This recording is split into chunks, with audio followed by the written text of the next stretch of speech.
Mass college Thiruppanambakkam Cuddalore admission open call 9994981420. நிறைய பரபரப்புகளை இன்றைய பேட்டியில் கிளப்பியிருக்கிறார் திரு சி.வி. சண்முகம். திருமாவளவனை முதலமைச்சராக ஏற்க எடப்பாடி பழனிசாமி மறுத்துவிட்டார். அதுதான் கடைசியாக பேசப்பட்ட ப்ரப்போசல். முதலமைச்சராக நான் இருப்பேன், இல்லைன்னா எதிர்க்கட்சியாக செயல்படுவோம் அப்படின்னு நிலைப்பாட்டை எடுத்து விட்டார்.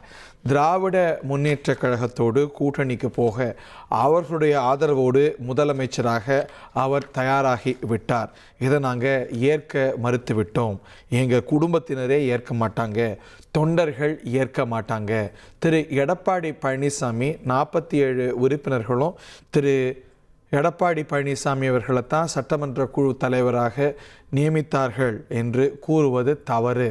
அந்த கடிதம் புதுச்சேரியில் அவர் முதலமைச்சராக பெறப்பட்டது அப்படின்னு நிறைய புதிய திருப்பங்களை சொல்லியிருக்கிறார். நிறைய கிளைம்ஸை வச்சிருக்கிறார்.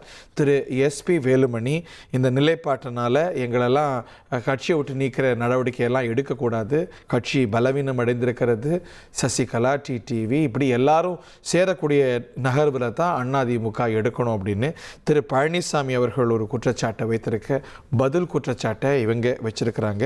ஒரு வெர்டிக்கல் ஸ்பிளிட்டை அதிமுக சட்டமன்ற குழு சந்தித்திருக்க இப்படி அடுத்தடுத்த பரபரப்புகளில் நகர்ந்து கொண்டிருக்கிறது, கணன்று கொண்டிருக்கிறது அதிமுக அரசியல். Mass college Thiruppanambakkam Cuddalore admission open call 9994981420.